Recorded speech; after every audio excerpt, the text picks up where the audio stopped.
Hello, welcome to Merlin's Miniatures. We are back with a tutorial today, and more specifically a tutorial on the British 25-pounder anti-tank gun for bolt action. Now we're going to get this on the tabletop in a very quick and efficient manner, and we're going to do that by using these. Now these are AK Interactive's quick gen range. These are essentially contrast paints, but this is a special little set which is for World War II British uniforms in association with Warlord games and bolt action. So that takes all the headache out. But we're also going to show you, if you wanted to just add a few additional steps and highlights, how to do that if you want to push your models a little bit further. So let's get to the tutorial. So this is where we primed our miniature. What I've done is I've simply airbrushed it black and then done a heavy dry brush in grey and another lighter dry brush in pure white.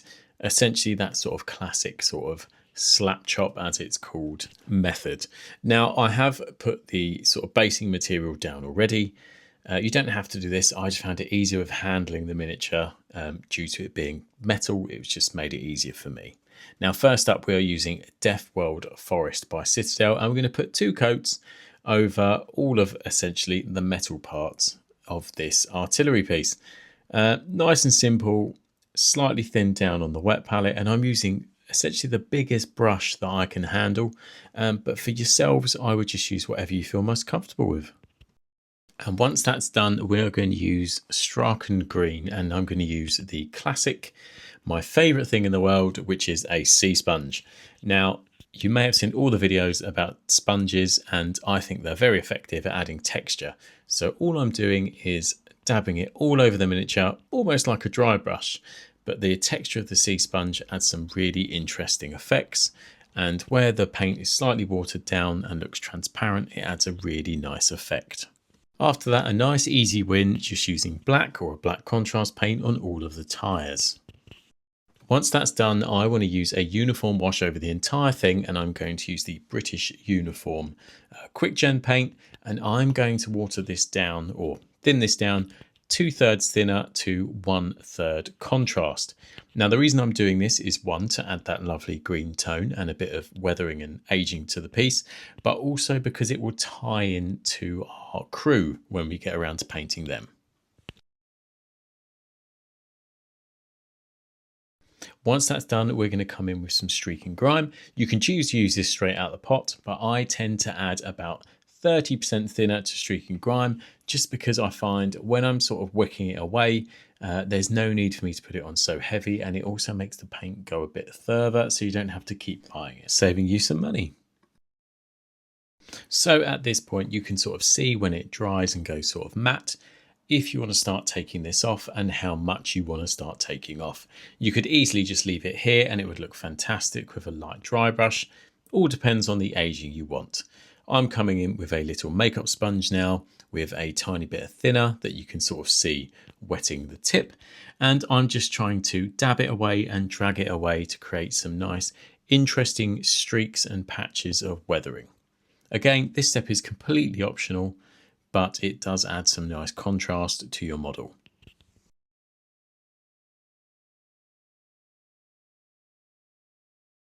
Not many steps left now. We are coming back in with that Straken green again, and we're just doing a sort of general rough dry brush all over.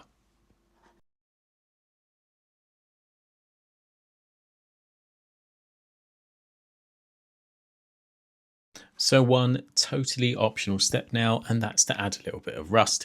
I'm going to be using Dirty Down Rust because, as I said, we want this quick and effective and efficient to get on the tabletop, and this stuff is amazing for that.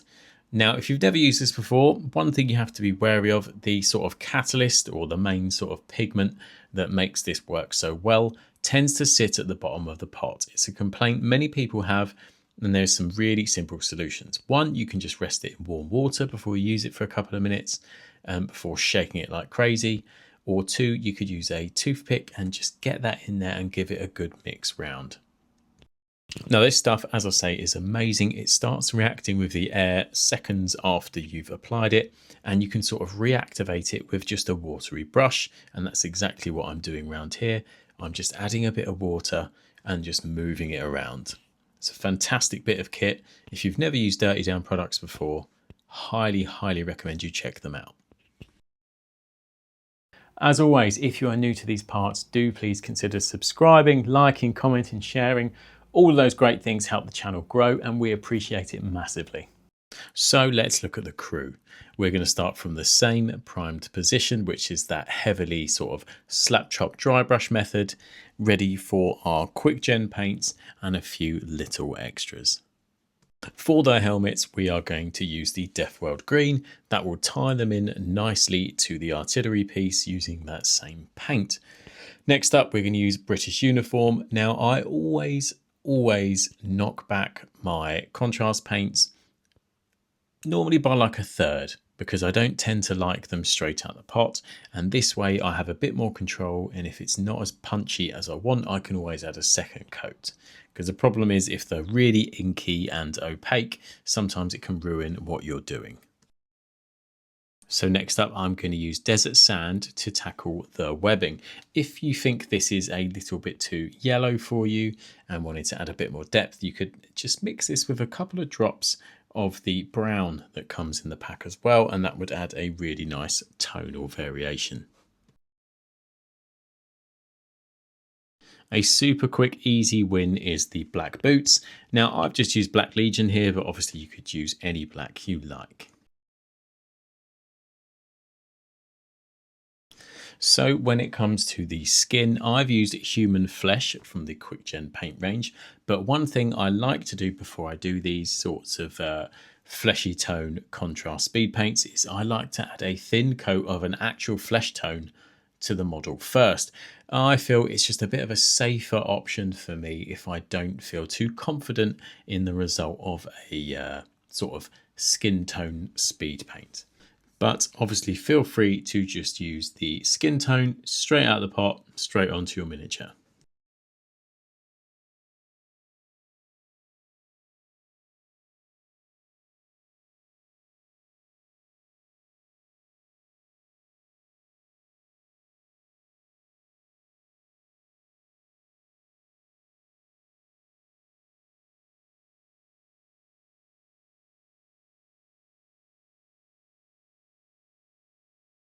So what are your thoughts on the AK Interactive Quick Gen range? For me, they were a joy to use.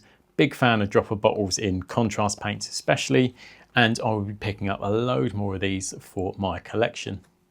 So this guy is holding a sort of brass artillery shell. So with brass, I always tend to do the same thing. I use a silver and add a couple of drops of gold, and that gives me my brass tone.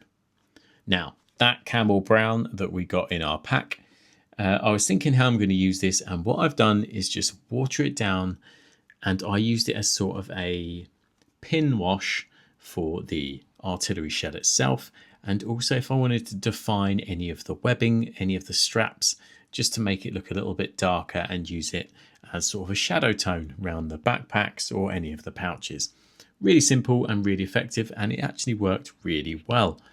Also, this little chap has a coffee cup or a teacup on his back, and I had to use it over that just to make it look like a sort of dirty enamel cup. At this point, if you didn't want to use Straken Grime or enamels, you could just call it there and then look at how to highlight him. But I want to use the Straken Grime watery sort of wash over the entire model to tie into the same scene and setting as the actual gun itself. And we'll treat it in the exact same way, where we start to pull away some of that wash after it's sort of dried. So this is sort of the finished product. And as I said, I wanted to give you the option to give it a quick little highlight, just if you want to take it further. Now, one little trick I always do if I'm majority using contrast paints and you think, oh, what would be the tone that I want, to highlight? I always use a warm or a cool color mixed ever so slightly with the original contrast. In this case, I want to go warm, so I've used Wraithbone by Games Workshop, and I put a little bit on my wet palette and I add that contrast paint that I've used as a base. Now, you only want to add a little bit of this because otherwise it will become very watery and you won't actually be able to use it as a highlight. but you can adjust a touch like I am here and it works great. And you could use this trick for almost any color you can think of if you are using, you know, a lot of contrast or speed paints. So you could use this trick all over the model, but I'm only going to use it on the uniform just to show you how it sort of looks. But you could do it on the skin tone or the webbing, etc., and it will work. Now this is the final step in getting this model on the table, but I wanted to show you one little trick that I tend to use whenever I'm using pigment powders and basing. So a lot of people use pigment fixer after the pigment has been put on the model itself, but I tend to make it into a bit of a wash.